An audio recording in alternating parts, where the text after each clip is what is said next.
Hello നമസ്കാരം, ഞാൻ Mini. Welcome to Mini's lifestyle. ഇന്ന് ഞാൻ കാണിക്കാൻ പോകുന്ന വീഡിയോ ക്യാരറ്റ് പുട്ടാണ്.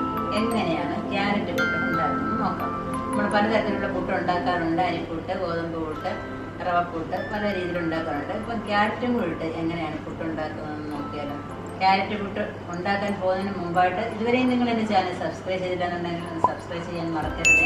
അപ്പം നമുക്ക് ക്യാരറ്റ് പുട്ട് ഉണ്ടാക്കാനായിട്ട് കിച്ചണിലോട്ട് പോകാം. ക്യാരറ്റ് പുട്ടിന് ആവശ്യമായ സാധനങ്ങൾ: അരിപ്പൊടി, 2 ക്യാരറ്റ്, തേങ്ങ, ജീരകം, ഉപ്പ്, തേങ്ങാ വെള്ളം. നമുക്ക് എങ്ങനെയാണ് ക്യാരറ്റ് പുട്ട് ഉണ്ടാക്കുന്നത് നോക്കാം. ആദ്യം തന്നെ ക്യാരറ്റ് ഗ്രേറ്റ് ചെയ്ത് വെക്കുക. ക്യാരറ്റ് പുട്ട് എങ്ങനെയാണ് തയ്യാറാക്കുന്നത് നോക്കാം. 2 ഗ്ലാസ് അരിപ്പൊടിയാണ് എടുക്കുന്നത്. നമുക്കത് ചൂടാക്കാം. അരിപ്പൊടി ഒന്ന് വറുത്തെടുക്കാം. ഞാൻ വീട്ടിൽ തന്നെ വറുത്ത് പൊടിച്ച പൊടിയാണിത്. വീട്ടിൽ തന്നെ നമുക്ക് അരി എങ്ങനെ നല്ല വൃത്തിയായിട്ട് പൊടിച്ചെടുക്കാമെന്നുള്ള ഒരു വീഡിയോ ഞാൻ ഇട്ടിട്ടുണ്ട്. നിങ്ങൾ കണ്ടാൽ മതി. അത് നിങ്ങൾ കാണണമെന്ന്. ഐ ബട്ടണിൽ അത് കൊടുത്തേക്കാം. അപ്പോൾ നല്ലതുപോലെ ഒന്ന് വറുത്തതിന് ശേഷം പൊടി തണുക്കാനായിട്ട് വെക്കണം. പൊടിയുടെ ഒരു മണം വരുന്നുണ്ട്. ഇനി നമുക്ക് ഓഫ് ചെയ്യാം. വേണമെന്നുണ്ടെങ്കിൽ വേറെ പാത്രത്തിലോട്ട് മാറ്റാം, അല്ലെങ്കിൽ ഇത് തന്നെ ചെയ്താലും മതി. അടുപ്പിൽ നിന്ന് മാറ്റി വെക്കാം. പുട്ടിൻ്റെ പൊടി ചൂടാക്കിയിട്ടുണ്ട്. ഇനി എങ്ങനെയാണ് പുട്ടുണ്ടാക്കുന്നത് നോക്കാം. അരിപ്പൊടിയിലോട്ട് നമ്മൾ ക്യാരറ്റ് ചീകിയത് ഇട്ട് കൊടുക്കുക. കുറച്ച് മാറ്റി വെച്ചേക്കണം. ഇത്ര ഇരുന്നോട്ടെ. നമുക്ക് തേങ്ങയുടെ കൂട്ട് ഇളക്കാനാണത്. എന്നിട്ട് എടുത്ത് വെച്ചിരിക്കുന്ന ജീരകവും ഉപ്പും ഇടുക. 1 നുള്ളി ജീരകവും ആവശ്യത്തിന് ഉപ്പുമാണ് ഇട്ടിരിക്കുന്നത്. ഇത് നമ്മൾ എടുത്ത് വെച്ചിരിക്കുന്നത് തേങ്ങാ വെള്ളം. ആദ്യം നമുക്ക് തേങ്ങ വെള്ളം ഒഴിക്കാൻ വരട്ടെ. ആദ്യം നമുക്ക് ഇതെല്ലാം കൂടെ ഒന്ന് മിക്സ് ചെയ്യാം. പഞ്ചസാര ഞാൻ 1 സ്പൂൺ ഇടുകയാണ്. ആവശ്യമുള്ളവർ മാത്രം ഇട്ടാൽ മതി. അതൊക്കെ അരിപ്പൊടിയും ക്യാരറ്റും കൂടെ നമ്മൾ നല്ലതുപോലെ ഒന്ന് ഞെവിടി കൂട്ടണം. അതിനുശേഷം ഈ തേങ്ങാ വെള്ളം അതിനകത്തോട്ട് ഒഴിക്കുക. പുട്ടൊക്കെ നനയ്ക്കുമ്പോൾ ആദ്യമേ തന്നെ കുറേ വെള്ളം അങ്ങ് കോരി ഒഴിക്കരുത്. കുറേശ്ശെ വെള്ളം ഒഴിച്ചു കൊടുക്കണം. തേങ്ങ വെള്ളം ഉണ്ടെങ്കിൽ ഒഴിച്ചാൽ മതി കേട്ടോ. പുട്ടിന് സ്വല്പം സോഫ്റ്റായിട്ട് കിട്ടും. അതിന് വേണ്ടിയിട്ടാണ് തേങ്ങ വെള്ളം ചേർക്കുന്നത്.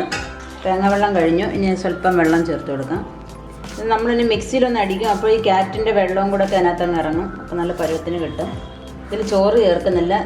ഗോതമ്പ് പുട്ടിനകത്ത് നമ്മൾ ചോറ് ചേർത്തിരുന്നു. പുട്ട് കഴിക്കാത്തവരും കഴിച്ചു പോകും. നല്ല രസമാണ് ഇത് കഴിക്കാൻ. തേങ്ങാ വെള്ളമൊക്കെ കഴിഞ്ഞ് ഞാൻ ഇച്ചിരി വെള്ളം ഒഴിച്ചിട്ടാണ് ഇപ്പം കുഴയ്ക്കുന്നത്. ഒരു നനവും മയം വരണം.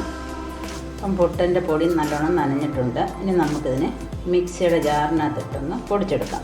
പുട്ട് നനയുന്ന പരുവെന്ന് പറയുന്നത് നമ്മൾ നനച്ച് കഴിയുമ്പോൾ നമ്മുടെ ഇങ്ങനെ പിടിക്കുമ്പം ഉണ്ട പരുവാകും. പക്ഷേ പൊടിക്കുമ്പോൾ ഉടനെ അങ്ങ് പൊടിഞ്ഞു പോകണം. അതാണ് പുട്ടിൻ്റെ പരുവെന്ന് പറയുന്നത്. ഇങ്ങനെ ഉരുട്ടിയിട്ട് തൊട്ട ഉടനെ അങ്ങ് പൊടിഞ്ഞു പോകണം. അതാണ് പുട്ട് നനയുന്നതിൻ്റെ പരുവം. ഇനി നമുക്കിത് കുറേശ്ശെ ജാറിനകത്തിട്ട് നമുക്ക് പൊടിച്ചെടുക്കാം. പുട്ടിൻ്റെ പൊടി നമ്മൾ മിക്സിയിൽ അടിച്ച് വെച്ചിരിക്കുകയാണിത്. ഇപ്പം കണ്ടില്ലേ, ക്യാരറ്റ് എല്ലാം അതിൻ്റെ കൂടെ അങ്ങ് പൊടിഞ്ഞ് ചേർന്നിട്ടുണ്ട്. അതിൻ്റെ നിറമൊക്കെ ഒന്ന് മാറി. അതുപോലെ തന്നെ ഇനി കുറച്ച് ക്യാരറ്റ് നമ്മൾ മാറ്റി വെച്ചിരുന്നു. അതും തേങ്ങയും കൂടെ ഒന്ന് മിക്സ് ചെയ്യാം. അപ്പം നമ്മൾ പുട്ടിൻ്റെ അങ്ങേ അറ്റവും വയ്ക്കാനായിട്ട് കുറച്ച് ക്യാരറ്റ് നമ്മൾ മാറ്റി വെച്ചിരുന്ന കുറച്ച് ക്യാരറ്റ് ഉണ്ടല്ലോ, അതും കുറച്ച് തേങ്ങയും കൂടെ മിക്സ് ചെയ്തിട്ട് ഇങ്ങനെ വെച്ചേക്കാം. കുറച്ച് വീണ്ടും ഞാൻ മാറ്റി വെച്ചിട്ടുണ്ട്. കുറച്ചേ കാണിച്ചിട്ടുള്ളൂ. ഇനി നമുക്ക് പുട്ടുകുറ്റിയിലോട്ട് നിറയ്ക്കുന്നത് എങ്ങനെ നോക്കാം.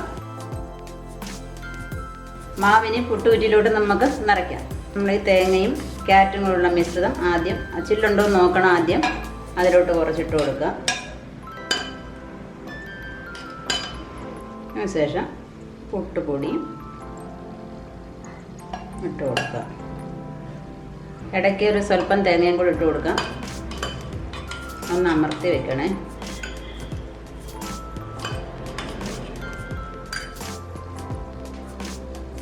സ്വല്പം തേങ്ങ വെക്കുക. നമുക്ക് ആവി കയറ്റി എടുക്കാം.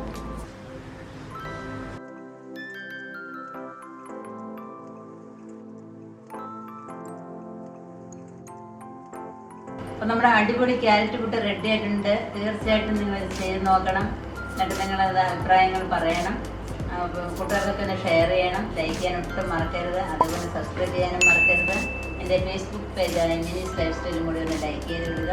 ഇനി അടുത്ത വീഡിയോയിൽ കാണുന്നതുവരെ ഞാൻ മിനി. നന്ദി, നമസ്കാരം.